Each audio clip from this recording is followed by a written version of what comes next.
Oi, pessoal. Aqui é a Nana. Tô aqui para bater papo com vocês.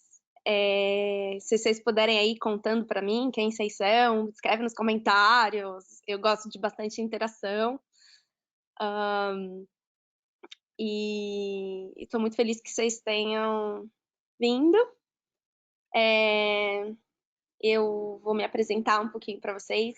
Eu escrevi pela Record esses dois livros, o Eu Travesti, que é a história de vida da Luísa Marilac, que vocês devem conhecer pelos bons drinks e pelo vídeo da piscina que viralizou há algum tempo, mas que é uma pessoa que vai para muito além disso. Para mim, é uma das principais vozes trans do Brasil hoje, e não só é uma voz importante, como é uma voz de democratização da luta trans, né? Eu sinto que a questão dos direitos LGBT e de gênero no Brasil hoje tem sido muito elitizada, né? Tem ficado uma coisa de academia e a gente tem que usar palavras pomposas e lugar de fala e identidade versus sexo, blá, blá, blá, e tudo fica muito complicado. E a Luísa, ela tem um papel muito importante na democratização desse debate, né? Nessa coisa de tipo, todo mundo pode falar sobre isso, todo mundo deve falar sobre isso, e a gente deve falar de uma maneira que chegue nas pessoas, que seja simples, que ajude a simplesmente mudar as mentes e corações, né? Sensibilizar as pessoas pro, pro que isso é e o que isso significa de verdade. Olha a Ana Paula, estudante de letras apaixonada por literatura. Obrigada, Ana Paula, por você ter vindo. Espero que eu possa aí ajudar em alguma coisa. O outro livro que eu escrevi é o Presos que Menstruam, foi o primeiro. Esse livro, ele começou como o meu TCC da faculdade. Eu fui investigando presídios femininos no Brasil, porque eu queria saber se existia uma diferença entre como as mulheres pretas criminosas eram tratadas e os homens, e eu descobri que sim, né? Que na verdade eu descobri que não. Olha só, eu descobri que mulheres e homens são tratados iguais, e esse é o problema, né? Porque o que a gente deveria fazer, na verdade, é adaptar-se a determinadas necessidades de gêneros. Por exemplo, o título do livro Presos que Menstruam, porque quando você trata todo mundo igual, você esquece que mulher menstrua. E aí essas mulheres ficam sem absorvente, por exemplo, né?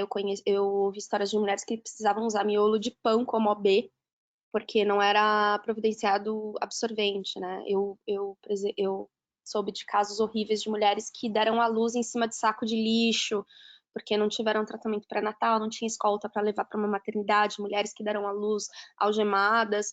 É, eu vou dizer uma coisa para vocês: algumas de vocês podem não ter dado à luz, mas dar à luz é um negócio que algemado não rola, dói para um caramba.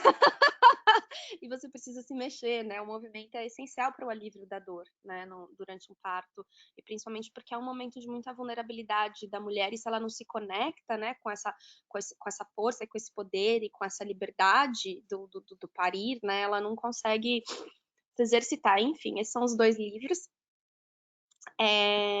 Eu sou a Nana, e só para contar um pouquinho mais para vocês também sobre quem eu sou mãe, né? Vocês entenderam pelo parir, pela propriedade com que eu falei sobre isso. Eu tenho um filhinho de 1 ano e meio, que é o Jorge, que é um menininho, que é precioso, e eu tenho muita sorte.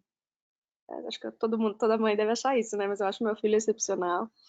Eu cresci entre a periferia de São Paulo e o interior de São Paulo. Eu sou a mais velha de 6 irmãos biológicos e um adotivo. Eu Hoje em dia, aí eu entrei em jornalismo na USP. Eu sinto que aí a vida deu uma pequena mudada, né? por, esse, por essa entrada aí no mundo do jornalismo na USP. Antes tinha estudado em escolas públicas, e muitos dos colegas que brincavam comigo de esconde-esconde na rua se tornaram traficantes, manicures, pessoas que não se deram tão bem quanto eu, né? Muitas foram mães na adolescência, e tudo isso me fez questionar de maneira muito séria por quê, né? E como que essas injustiças se estabeleciam. E para mim ficou muito claro que raça estava muito envolvida, né? As colegas negras da rua foram as que menos se deram bem, né? O fato de eu ser branca fez muita diferença na minha inserção social, e eu sinto que até mesmo colegas da USP que eram negros tiveram alguns menos destaque social do que eu por ser branca, né? Isso para mim sempre foi muito claro. E eu vejo hoje a minha literatura como uma maneira. Olha, parto algemado é uma das piores coisas que a humanidade inventou, disse a Beatriz, e eu concordo. E a Oi, sou de SP, na Zona Oeste, estudante de Direito. Conheci você através do livro Presos que Menstruam, que é maravilhoso. Obrigada, Jéssica. Eu acho que essa minha história pessoal me fez ver sempre que a literatura, ela tem que... Eu não acredito na literatura que não tem um toque na empatia, né? Então eu resolvi que eu queria falar com vocês hoje sobre empatia, literatura e empatia, porque eu sinto que hoje a gente está debatendo um tema que é muito importante, que é essa questão do lugar de fala, né? O que cada um pode falar, qual que é o lugar de fala de cada um. E o escritor é uma pessoa que está sempre borrando essa coisa do lugar de fala. Por quê, né? Porque a gente fala com vozes que não são nossas, né? A gente tem que falar com a voz do outro, sempre. Na ficção, ou no jornalismo, ou na não ficção, a gente está sempre contando histórias de outra pessoa. Às vezes tem, obviamente, a literatura mais pessoal e etc., mas eu acho que a grande maioria dos escritores tem que fazer um exercício empático, né?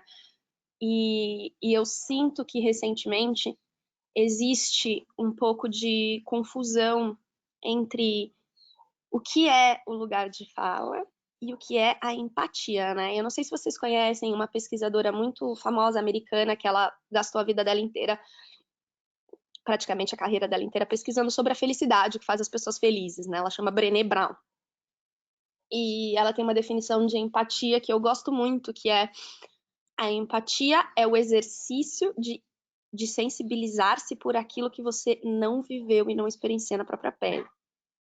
E a empatia, na minha opinião, é uma das coisas mais ricas, uma das potências mais ricas humanas, né? Então, quando a gente fala de lugar de fala, algumas pessoas têm mal compreendido esse tema para dizer, por exemplo, que branco não pode falar de racismo, que homem não pode falar de machismo, que pessoas que não estão em conflito com a lei não podem falar de mulheres presas, que mulheres cis, heterossexuais, casadas com uma família tradicional não podem falar de travesti, né? E eu aqui estou para defender que isso não é real e que existe uma linha tênue que precisa ser definida, obviamente, né? Por exemplo, quando eu tomo a decisão de escrever o livro Eu Travesti com a Luísa Marilac como coautora e dividir 50-50 os lucros da venda dos direitos autorais, essa é uma decisão de respeito de lugar de fala.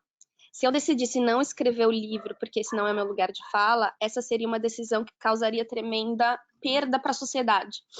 Por quê? Porque a Luísa é uma pessoa que foi excluída tão, tão intrinsecamente e tão cedo que ela tem uma dislexia severa que nunca foi tratada, né? Então ela não conseguiria escrever um livro sozinha.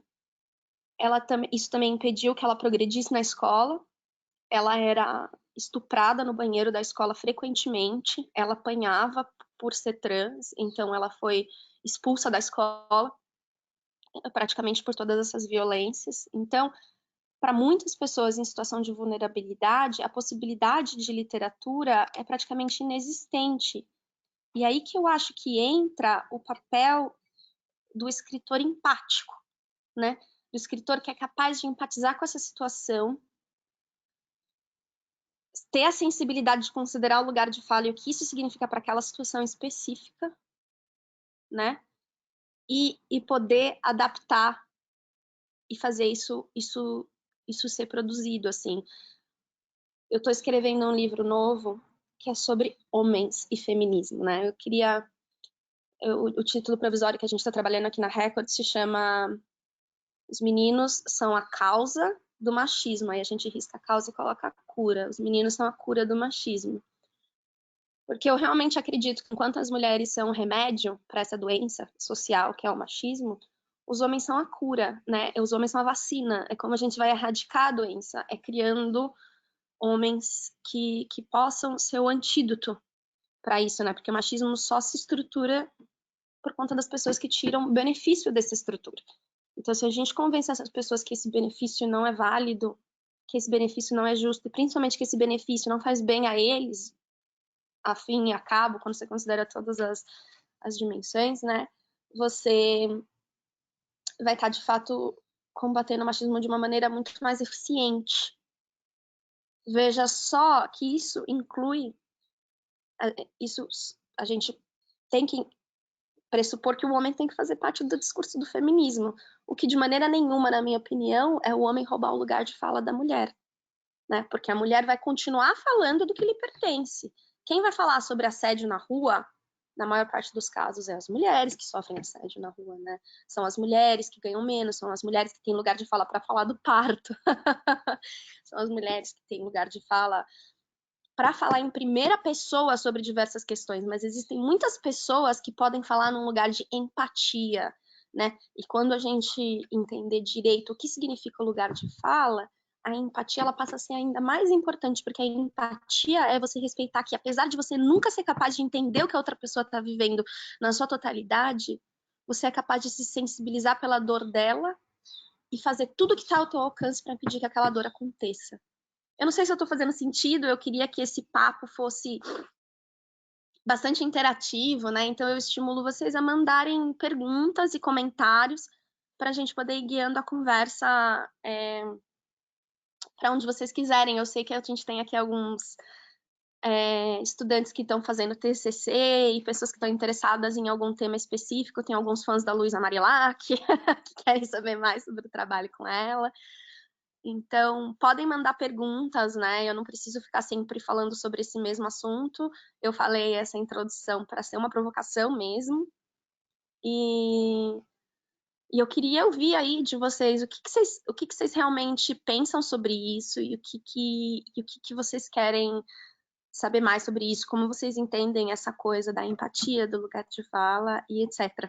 Enquanto isso, eu posso continuar falando, mas eu gostaria muito de que fosse um papo interativo com bastante pergunta e tudo que vocês quiserem saber, tá bom? Fiquem à vontade aí para perguntar coisas. Aí eu vou falar para vocês sobre o que essa empatia significou para mim e por que eu tenho essa noção dessa empatia ser tão importante, né? Quando a gente faz literatura e quando a gente faz jornalismo. Quando eu entrei nos primeiros presídios, olha aqui, ó, chegou uma mensagem da Nicole. Essa quarentena está servindo para a gente pensar muito nesse assunto e praticar o que você tem visto de bom nessa quarentena. Empatia, sabe, gente? É isso que eu tô falando. A empatia é esse momento, porque eu acho que esse tem sido um momento em que muitos de nós estão vivendo uma solitude, mas que, graças à empatia e a essa potência humana, a gente não está vivendo tanta solidão. O que me parece muito impressionante, porque eu fico vendo, por exemplo, pessoas jovens que têm um nível de empatia tão gigante com as pessoas idosas, por exemplo. A gente nunca experimentou a idade, né? A gente nunca experimentou as limitações da idade avançada e mesmo assim a gente está criando grupos online de apoio, a gente está se oferecendo para fazer compras para essas pessoas para elas não se submeterem ao risco de se contaminarem no supermercado, a gente está mandando e-mails e cartas para as pessoas nos asilos. Isso tudo tem sido muito bonito, né? E quantas pessoas não têm se voluntariado para trabalhar nos hospitais, né? Eu tenho uma irmã que está estudando medicina e ela vai começar a trabalhar em breve. Eu estou morrendo de orgulho. Eu queria até contar, porque, meu Deus, né? Que coisa linda. Então, se a gente não pensar, né? Já pensou se a gente dissesse, ai, ninguém pode falar da solidão dos velhinhos na quarentena, porque isso não é o nosso lugar de fala. pelo amor de Deus, né? Vamos falar e vamos ouvir. Que lugar de fala significa? Vamos ouvir os velhinhos, vamos ouvir o que eles estão pensando, vamos ouvir sobre a solidão deles, né? E o lugar de fala significa que a gente, claro, tem que falar sobre os assuntos, mas a gente tem que saber ouvir com muita atenção, a gente tem que ser melhores ouvintes, né? E eu acredito muito na literatura, e mesmo na literatura de ficção, como uma arte de ouvir bem. Porque mesmo o escritor de ficção, e eu pretendo escrever ficção, né? Eu tô escrevendo aí, cozinhando um livro de ficção que eu ainda não tive nem coragem de mostrar pro Carlos Andreas, aí, editor da Record, e pra Duda. Mas que é um exercício de escutar, é escutar o que a sociedade quer ouvir, o que a sociedade precisa ouvir, o que a sociedade está querendo falar, que histórias a sociedade está querendo exorcizar, né? O Lucas escreveu. Não, o Lucas tá mandando a mensagem da Beatriz. Meu namorado é uma pessoa super empática, mas não gostei dele querer me perguntar sobre feminismo. Olha, Beatriz, eu passei sobre isso. Eu passei por essa situação e o João, meu marido, ele é jornalista. Eu acredito que ele é uma das pessoas mais empáticas que eu conheço, né? No jornalismo ele faz muito esforço de ouvir o outro. Por exemplo, um dos temas principais que ele cobre é a causa indígena. Meu marido não é indígena, nunca foi indígena, né? Mas ele se põe muito nesse espaço de falar a partir da escuta, né? É você poder dizer a partir de uma escuta atenta. Então, a sua fala tem que ser orientada por uma escuta empática, atenta e aberta do outro, e principalmente a autocrítica. Então, aqui em casa, o combinado é que a gente pode falar de feminismo. O João pode falar de feminismo. Inclusive, o João pode me falar quando ele acha que eu estou exagerando. Eu, particularmente, e essa é uma decisão que eu acho que todas as mulheres têm que tomar, e ela é individual, particular, e não tem regra universal. E vocês discordem de mim, por favor, se vocês não concordarem. Eu vou adorar ouvir pontos de vista distintos. Mas eu estabeleci que o João pode, inclusive, me criticar se ele achar que eu tô exagerando nas minhas críticas com relação ao machismo dele, né? A gente parte do pressuposto, aqui em casa, de que João é machista, porque ele foi criado por uma sociedade machista. E eu, Nana, sou machista também em algum nível, porque também fui criada por essa sociedade machista. Só que nós dois acreditamos, a priori, no esforço sincero de cada um de combater essa estrutura dentro da gente. Então, a premissa que a gente trabalha é a premissa na confiança do outro em lutar contra esse instinto, digamos, fundador que veio socialmente. E ele, às vezes, me diz, né, Nana, você tá me dando carteirada. Quando eu falo, por exemplo, você tá lavando pouco a louça. Tem dia que a gente tem essa discussão, né? Você não... Só eu tô lavando a louça nessa quarentena. Aí ele vira assim pra mim, Nana, você tá me dando carteirada, porque só eu tô limpando o jardim nessa quarentena, né? Aí eu falo, é verdade, a gente tá fazendo uma divisão de tarefas que é justa. Só que eu estou preferindo lavar a louça porque eu gosto de lavar a louça porque eu vejo séries enquanto eu lavo a louça, por exemplo, né? Aliás, a nova temporada de The Westworld está maravilhosa. Não sei se alguém mais gosta. Então, a gente permite esse nível de crítica, contanto que ele tenha uma escolha atenta para perceber que, às vezes, que ele se beneficia de determinadas situações. Então, às vezes, quando eu falar para ele, só eu tô lavando a louça, e ele falar para mim, mas só eu tô limpando o jardim, eu vou falar, mas a louça é 3 vezes por dia, todo dia, e o jardim é 1 vez por semana. Então, às vezes, eu acho que cada relação de homem e mulher tem que chegar num equilíbrio em que esse lugar de fala seja respeitado, mas ao mesmo tempo ele seja acolhedor com a visão do outro, porque a gente não vai transformar o mundo com cala-boca macho. O mundo não vai, o que a gente vai gerar no máximo é uma geração de homens amedrontados e submissos, né? Porque o homem que estiver bem intencionado, ele vai ter que calar a boca. Que tipo de relação é essa? Eu, por exemplo, não quero uma relação assim. Eu não quero me relacionar com uma pessoa que tá com medo de expressar suas angústias. E, gente, como que o João vai poder quebrar os preconceitos dele se ele não puder verbalizar os preconceitos? E tem uma coisa muito mágica, gente, que é, às vezes, ao verbalizar, a gente percebe que é absurdo aquilo.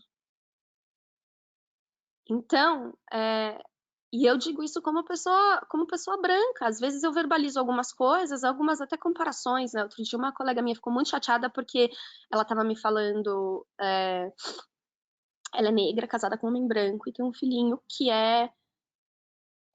mais, assim, cor de pele mais clara que a dela. Então, às vezes ela tá nas situações, num bar, por exemplo, e alguém estraga o lazer dela falando, cadê a mãe da criança? E ela é a mãe da criança. E aí eu falei, pô, amiga, que coisa, que coisa horrível que você passou, né? Quando eu estava nos Estados Unidos também, por eu ser latina e eu tenho um biotipo muito latino, e eu estava morando lá na época da eleição do Trump, eu sofri algumas situações de preconceito que também me chateavam muito, acho que era parecido. Ela falou, não, Nana, não é parecido, né? Tudo bem que você tem a empatia de entender e me oferecer o que você viveu, mas assim, há um limite nessa comparação, porque você nunca, os seus ancestrais não foram escravizados, né? E você tem sempre a possibilidade de voltar para um lugar em que você está segura. Quando você volta para o Brasil, você volta a ser branca. Eu nunca vou me livrar da minha negritude em nenhum lugar do mundo, porque o preconceito é universal contra os negros. Então, existe uma necessidade da gente poder dizer as coisas para a gente aprender com elas também. Eu acredito nisso.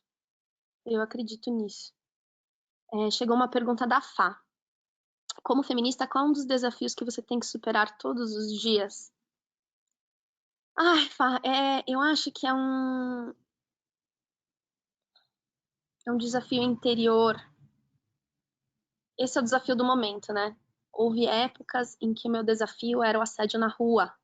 Houve épocas em que meu desafio era reconhecer dar nome para os abusos que eu sofria e entender que às vezes as pessoas que eu amava eram as pessoas que estavam tirando vantagem do fato de ser homens, né? Aliás, antes de responder a pergunta da Fai, eu vou fazer só um desvio por causa disso.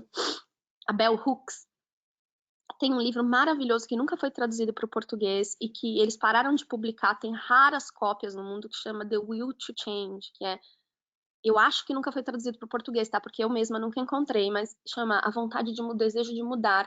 E ela fala sobre homens e sobre como nós mulheres temos que aprender a confiar no desejo de alguns homens de mudar e como nós temos que alimentar esse desejo nos homens que a gente acha que ainda não estão prontos para dar esse passo.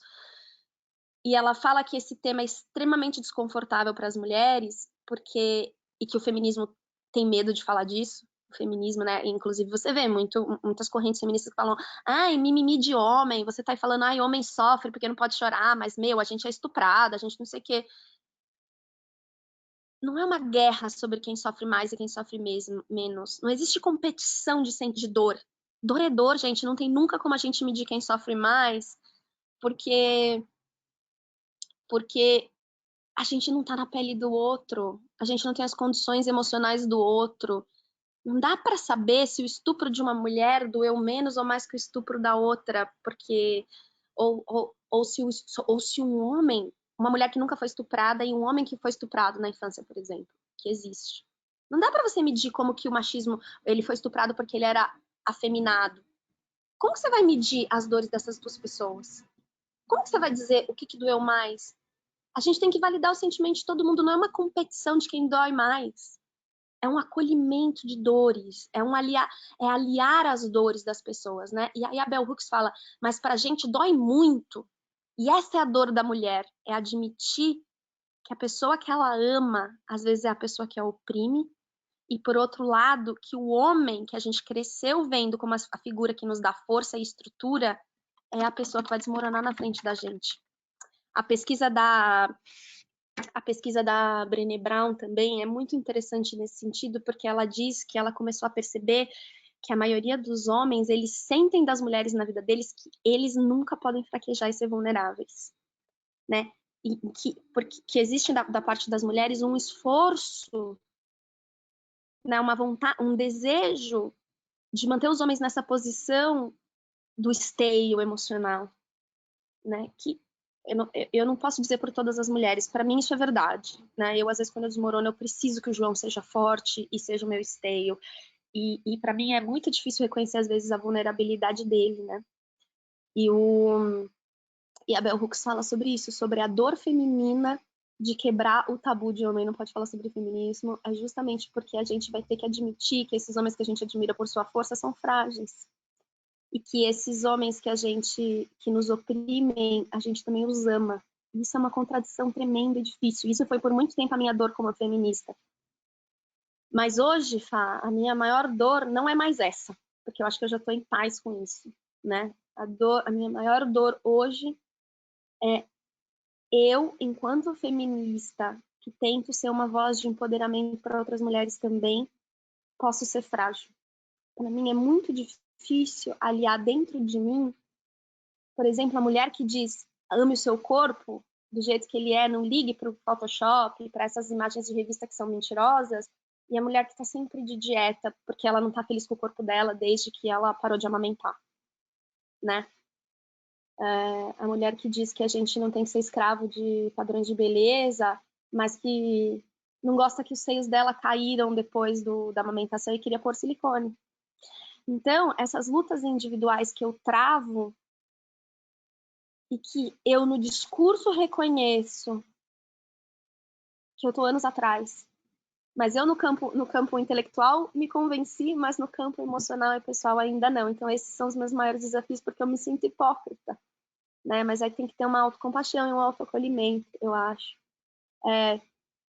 Repetir o nível da... A Bruna tá pedindo para repetir o nome do livro da Bell Hooks. Olha, ele tem a venda em inglês, chama The Will to Change. Eu vou escrever aqui, ó, para todo mundo, tá?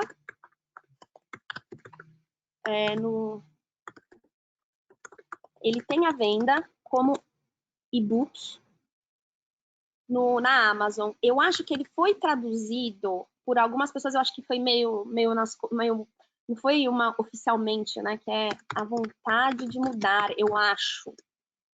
Eu vi um PDF circulando por aí, eu não sei se é oficial, se não é, vocês podem dar uma olhada. É a minha literatura do momento, é o que está me inspirando a escrever um livro novo, e eu acho que vocês também vão gostar. E a Bell Hooks, para quem não sabe, é uma pedagoga, discípula do Paulo Freire, que também é uma ativista feminista das mais brilhantes que existem, e uma ativista negra, né? Então ela fala de um lugar de fala muito especial, que é esse de pedagoga, mulher negra, né? Que cresceu quando ainda o apartheid era uma realidade nos Estados Unidos, né? Em que negros e brancos não podiam, por exemplo, frequentar as mesmas escolas. Então ela foi a pessoa que começou a frequentar as primeiras escolas mistas de negros e brancos, né? E ela tinha que lidar com o fato de que o melhor amigo dela era um homem negro, era um homem branco, por exemplo. E era o homem branco que era a única pessoa que estava disposta a enfrentar o racismo junto com ela. E são histórias bonitas, porque mostram o poder da empatia, né? Mostram o poder da empatia. Claro que esse mesmo cara branco tinha 1000 vantagens por ser um cara branco diante dela. E ele tinha que conviver com esses conflitos também, né? E ela tinha que ajudar ele. Tem uma pergunta aqui da Juliana Queiroz, que por um acaso é a minha irmãzinha, que é médica, que vai começar a trabalhar aí no Corona. Na minha casa, na infância, que era a mesma casa que a sua, meu pai separava as tarefas de homens e mulheres. Homens limpavam a piscina uma vez por semana e mulheres cuidavam de todas as tarefas da casa todos os dias. Eu ficava indignada e essa simetria só foi notada quando eu troquei de papel com ele. E meu pai retrucou porque ele estava sendo prejudicado. Eu não entendi com essa parte que o papai retrocou, eu não entendi essa parte, mas eu acho que essa história que a Ju conta da gente é legal, porque de fato eu gosto sempre de pensar no meu pai, que talvez esteja me assistindo agora, e que é um cara meio machista, mas é um cara maravilhoso e bom, e essencialmente uma pessoa com muito desejo de ser bom e de mudar, apesar de eu não concordar com todas as posições dele e a gente não entrar em sintonia. isso que a Ju falou é verdade. Ele acreditava muito piamente quando a gente cresceu que era o papel das meninas lavar a louça, cozinhar, etc. E era o papel dos meninos cortar a grama do jardim. Eu vou sair um pouquinho aqui do sol, gente. Que era o papel das meninas. Pronto, agora o sol não me pega. Que era o papel das meninas lavar a louça e o banheiro, e o dos meninos era limpar a grama, a piscina e etc, né? Mas, por outro lado, o meu pai também é o responsável por eu ser uma mulher que nunca me sentiu menos que homem na arena profissional e intelectual. O meu pai sempre me dizia que não tinha nada que eu não podia fazer, né? E ele falava comigo de igual para igual. E ele respeitava a minha força e valorizava a minha força. Que muitas famílias, por exemplo, veem nas suas filhas, né, a força como algo negativo, meio masculino, né? E não estimulam isso, estimulam que ela seja submissa, que ela seja assim, doce, dócil, não questione. E eu sentia do meu pai uma sensação assim que ele ficava fulo da vida quando eu questionava ele, mas tinha lá no fundo da bronca uma pontinha de orgulho de que eu era tão inteligente para argumentar com ele, né? E eu gosto de pensar que no meu pai nessas duas dimensões, porque é assim que a gente tem que pensar em todo mundo que está no papel de, entre aspas, opressor. E aí eu me coloco também como mulher branca, né? Mulher branca que tem muitas pessoas que trabalham para mim limpando a minha casa, ou sei lá, a pessoa que vai me servir num restaurante, ou que vai não sei o que são negras. Eu tenho esses privilégios de raça que eu reconheço e eu me enxergo nesse papel de opressora também. E quando eu falo do meu pai, eu falo nesse mesmo lugar, né? Em um lugar de muito amor, que é nenhum opressor é só um opressor. Nenhum opressor é só isso, né? Todo opressor é também um ser humano com uma infinidade de potências e de belezas que a gente tem que acessar, assim. E eu acredito que a gente pode acessar isso sem ser ingênuo, né? Como meu pai, quando eu acessava no meu pai, e a Ju também é muito boa nisso, a minha irmã que acabou de escrever isso, ela, quando a gente acessava no papai essa potência que ele tinha de empoderar nós mulheres para termos uma voz de quem decide, de quem toma as rédeas, de quem não está sendo levada, a gente reconhecia que ele era capaz de repensar a divisão de tarefas. E essa semana a gente recebeu uma foto do meu pai lavando banheiro na quarentena, que eu fiquei orgulhosíssima, né? E eu acho que é isso que a Ju quis dizer com trocou as tarefas. Porque ele finalmente ouviu os nossos questionamentos, né? E aí papai aprendeu a fazer miojo, depois aprendeu a fazer arroz, e agora ele lava até banheiro. Então, é, eu acredito que é possível ver essas muitas dimensões dos homens, né? E ver essas muitas dimensões das mulheres presas, por exemplo, os criminosos. Quando eu entrava nos presídios, para mim era muito difícil. Eu vou contar para vocês a história da Gardênia, né? Que é o que aconteceu recentemente, muito parecido com o que aconteceu recentemente com o Drauzio Varela, naquela experiência da travesti que ele abraçou. O Drauzio não sabia quem era aquela pessoa. Ele sentiu a empatia pelaquela dor daquela pessoa e ele abraçou aquela dor e aquele ser humano. Depois descobriu-se que aquela pessoa tinha estuprado e matado crianças. Ou uma criança, não tô 100% por dentro. Mas eu também conheci uma mulher. Eu, quando entrava nos presídios, eu conversava com elas, né? E eu entrevistava elas antes de saber os crimes delas. Às vezes elas me contavam os crimes delas mesmas, mas era na versão delas, e só ao fim do processo de entrevistas que eu lia o processo delas. Porque eu queria ser capaz de empatizar com aquelas pessoas sem ideias preconcebidas. E eu achava que se eu soubesse o crime a priori, eu já não ia ter um relacionamento limpo com elas, né? E aí eu conheci a Gardênia, que nunca quis me contar qual era o crime pro qual ela respondia, e eu adorava a Gardênia. O meu dia favorito era o dia de entrevistar a Gardênia, porque ela era engraçada, ela era divertida e ela era meio louca. Ela tinha tomado muita droga na vida, então eu acho que os raciocínios dela já não cabiam, mas ela, sabe aquela loucura que às vezes vem umas genialidades dentro da loucura, assim, a Gardênia tinha isso, eu amava estar com ela. Aí quando acabou as entrevistas eu abri e a Gardênia tinha espancado o próprio filho de 5 anos até a morte. E aí como é que eu lido com isso? Né? E aí a paz que eu entrei, e eu escrevo isso no livro, esse processo tá lá, né? eu me ponho no livro.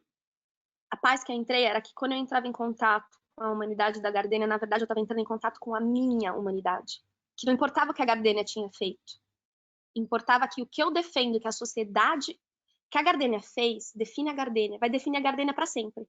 O que a gente faz com a Gardênia para punir ela, define a gente enquanto sociedade.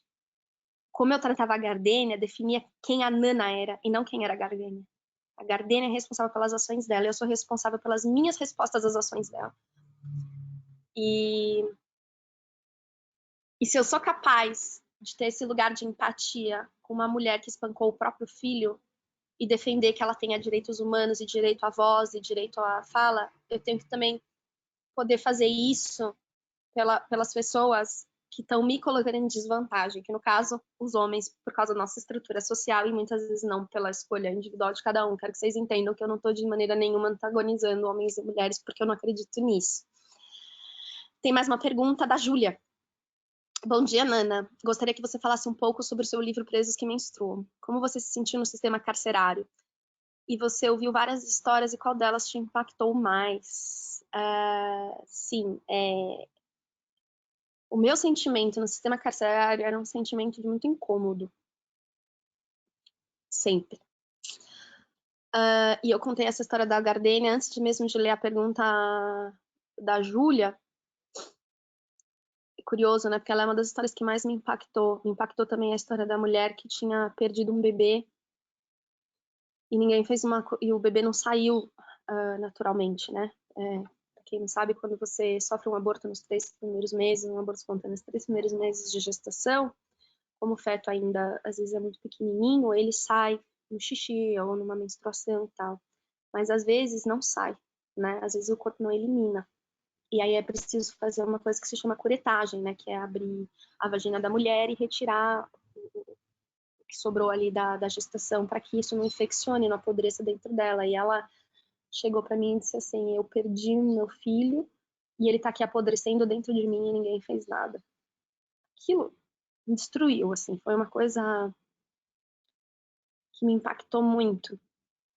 Essas histórias, tem histórias que eu não contei no livro, porque eu achei que elas eram pesadas demais para serem contadas. Mas eu vou compartilhar agora com vocês uma. Quando eu tava, assim que eu pari o meu filho, né, assim, logo no imediato pós-parto, eu tive uma depressão pós-parto. E essas mulheres me visitavam muito, sabe? Emocionalmente, né, intelectualmente, às vezes até em sonho, às vezes eu sonhava com elas. Escrevi até um artigo para uma revista do Sesc contando sobre esses sonhos, né? E essa mulher com o bebê apodrecendo na barriga, essa mulher esquálida, magra, magra, magra. Sabe aquela pessoa que é tão magra que ela é cheia de pontas, assim? Ela me visitava muito, mas quem me visitava muito também era uma moça que eu não contei no livro, porque eu achei pesada demais a história dela. Foi quando eu visitei a penitenciária do Tremembé, que é uma penitenciária que é dedicada só para mulheres que mataram os pais ou os filhos. E essa era uma mocinha que ela tinha, acho que uns 22 anos. Tenho vontade de chorar quando eu penso nela. Acho que ela tinha uns 22 anos, ela tinha tido uma bebezinha. Me parecia que ela era uma pessoa que talvez não tinha muita rede de apoio, né? E ela teve uma psicose pós-parto. E nessa psicose pós-parto dela, ela via uma imagem que ela acreditava que era Nossa Senhora ou algum santo, eu não me lembro exatamente, que falava para ela que ela tinha que matar aquela criança que ela tinha parido, porque aquela criança ia ser muito má. E ela começou a surtar. Ela era uma pessoa que claramente tinha um problema psicológico sério. Ninguém prestou atenção nela, ninguém ajudou ela, e ela botou fogo no berço da criança e matou a criança. Quando eu pari, eu cheguei em casa, eu tava me sentindo super poderosa, né? Tava tão feliz, eu saí da maternidade com meu filho nos braços e eu chorei de felicidade. Eu disse pra ele assim: Jorge, isso é o mundo, e eu vou fazer o mundo ser bom pra você, assim. Mas aí com 2 dias que eu tava em casa, acho que deu aquela queda hormonal pesada que dá nas mulheres, né, após o parto, porque a gente perde muito hormônio, a placenta para de produzir uma carga hormonal e tudo mais, e é natural que as mulheres tenham um desequilíbrio hormonal. E de repente eu lembrei dessa mulher e eu me convenci de que eu era um perigo pro meu filho. De que eu era um risco permanente. E eu ficava falando pro meu marido: você fica de olho em mim, não me deixa sozinho com o Jorge, porque vai que eu fico louca igual aquela mulher do presídio, boto fogo no filho, ou largo na banheira, ou faço não sei o quê, né? Então, que pesado foi isso, sabe? Que pesado, porque quando você se abre para empatia, ela às vezes cobra um preço de você mais tarde ou naquele momento. Ela cobra, né? Por isso que a empatia é um gesto de coragem. É preciso coragem para ser empático, né? Porque quando você se abre para o outro, para a dor do outro, para a falha do outro, para a fragilidade do outro, isso começa a fazer parte de você. E não tem coragem maior no mundo do que deixar que o outro faça parte de você, né? Então, essa foi uma das coisas que mais me afetou que mais me impactou durante a visita aos presídios. Ó, eu tenho uma mensagem do meu pai. Obrigada pela declaração de amor. Queria voltar ao tema da empatia. Muito bela a sua proposição de escuta empática. Entretanto, o grande problema do exercício da empatia não é exatamente a nossa dificuldade de abrir mão do que somos e da nossa tentação de julgar de acordo com nossos valores e interesses. Como fazer para realmente ter uma atitude humilde ao ouvir? Nossa, é muito inteligente essa pergunta, Paps. É desafiador, claro, né? Quando a gente vai ouvir alguém com uma escuta empática, para fazer literatura ou para existir na vida, né? A gente traz uma bagagem. A gente tem uns óculos de ver o mundo que são os óculos da nossa criação, da nossa sociedade, das nossas circunstâncias. É impossível tirar esses óculos, né? Se você tirar esses óculos, você não tem vista, né? Como se fosse você perdesse os olhos. E o que eu acho que a gente precisa é de consciência de quais óculos a gente está usando. Uma consciência profunda e crítica, autocrítica dos óculos que a gente usa. Quando a gente traz essa autocrítica e essa autoconsciência para a escuta, a gente consegue entender o que, por exemplo, né? Eu às vezes ouvia no Presos que Menstruam. Não, vou falar da Marilac, porque eu tô falando muito do Presos que Menstruam. Eu e Marilac, às vezes ela me contava algumas histórias em que eu tinha às vezes uma tendência ao julgamento, né? Por exemplo, quando ela conta que ela tinha um cara que amava ela muito loucamente, fazia tudo por ela, e ela se aproveitava disso, porque ela estava numa situação de tráfico sexual, ela não conseguia escapar daquela cafetina, ela sabia que esse cara gostava dela, que esse cara tinha dinheiro para pagar a dívida dela com a cafetina, e ela fingia que amava ele, ela maltratava ele muito, ele sofreu muito por causa disso, tal, ela se arrepende muito disso. E quando ela me contou isso, para mim foi um desafio muito grande não julgá-la por ter se aproveitado dessa pessoa que era tão boa, que é o Fábio. Só que aí eu percebi que a lente com que eu estava olhando o mundo era uma lente conservadora de relacionamento monogâmico, seguro, estável. Eu nunca tive numa situação de vulnerabilidade como a Marilac. Eu nunca precisei de nenhum homem para me resgatar de nada, né? Então era muito fácil para mim julgar daquele lugar, sabe? Então, o esforço que eu tentava fazer era de tentar colocar o óculos dela em cima do meu. E vai ainda assim, sabe quando você tá usando o seu óculos, e aí você vai lá, sei lá, pega o óculos do seu vô e bota em cima? A visão é distorcida, né? Porque os graus são diferentes e tudo mais. Raramente o óculos de alguém cabe certinho com o seu, você consegue ver através do óculos de outra pessoa. Diferente do óculos, que você pode tirar o seu e botar o da outra pessoa, você tem que colocar um em cima do outro, porque o seu próprio óculos é a sua vista, você não tem como tirar ele. Vai ser uma vista imperfeita. Essa empatia é imperfeita.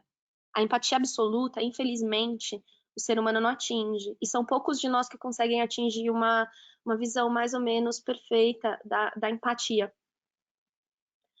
do outro. Mas esse exercício é importante, que é o exercício de entender que óculos eu tenho, quantos graus eu posso tirar desse óculos para poder adaptar melhor no óculos do outro e vestir o óculos do outro. E isso não significa, de maneira alguma, abrir mão das suas das suas opiniões e dos seus princípios. Eu acho que é muito importante que, por exemplo, eu continuo com o meu princípio de que as pessoas não devem ser abusadas com base no seu amor. Porém, e isso eu nunca vou falar para Marilá que o que ela fez está correto, como ela não acha que é correto, que inclusive é uma grande amiga minha, Marilá. Se ela ouvir isso um dia, te amo, Marilá, que obrigada por você fazer parte da minha vida. Mas o que tem que ser entendido é que naquela circunstância, o que, o que explica aquela atitude, não o que justifica, mas o que explica, né? Como eu posso vestir os óculos dela em cima dos meus e entender o que ela estava vivendo naquele momento. E aí eu entendo, e eu tive tremenda empatia e compaixão para aquela situação, né?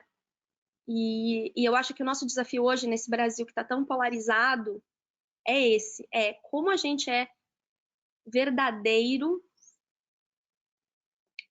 como a gente consegue ser verdadeiro com o que a gente acredita, com as nossas convicções, lutar pelo mundo que a gente acredita que é o mundo certo e, ao mesmo tempo, respeitar e ouvir o outro.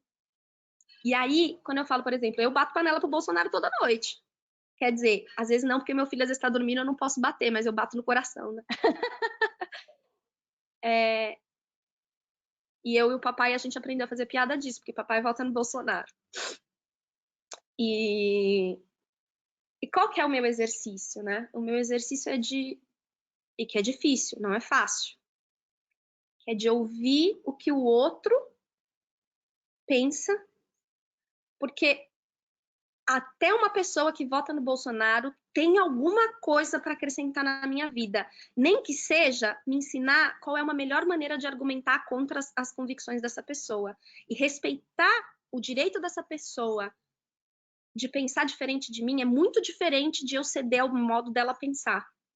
Só que é muito delicado, porque a gente se sente pessoalmente atacado quando as pessoas pensam diferente da gente, né? E esse é o principal desafio da empatia, é respeitar a existência do outro e respeitar a nossa diferença e aprender a celebrar essa diferença. A sua coragem te faz a escritora incrível que você é. Ai, que lindo. Obrigada. Esse é o Duda. Ele é meu melhor amigo, ele é suspeito para falar. Obrigada por você ter participado. Nana, essa é uma pergunta do Eduardo também. Nana, onde adquirir repertório, livros, sair na rua e conhecer gente, se permitir uma atitude receptiva, tudo isso junto? Eu acho que a empatia é um exercício de terapia, sabia, gente? Um exercício de autoconhecimento, sabe? Eu penso que ler é muito importante, mas também aprender a ouvir, aprender a se ouvir, né? Como que você vai se ouvir? Para cada um funciona uma coisa. Para algumas pessoas é meditação, para algumas pessoas é rezar, para algumas pessoas é terapia, para algumas pessoas é escrever um diário. Mas você tem que aprender a se ouvir também, né? Porque essa autocrítica da sua própria visão de mundo é essencial para a prática da empatia, né? Quando você vai viver ou escrever. E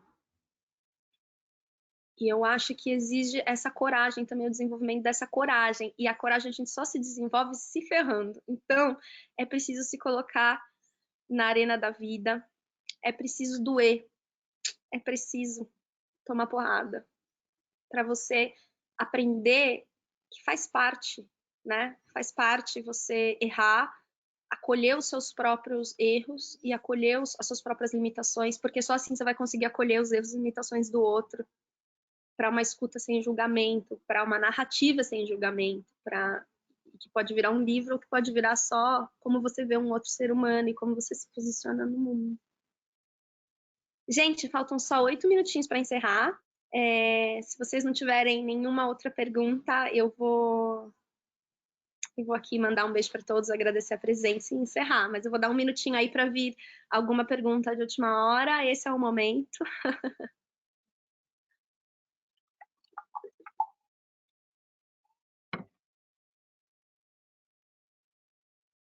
Aqui chegou. Pergunta da Jéssica. Pensando na Gardenia em lugar de fala, eu acredito que a empatia é imprescindível para enfrentarmos os dias de hoje.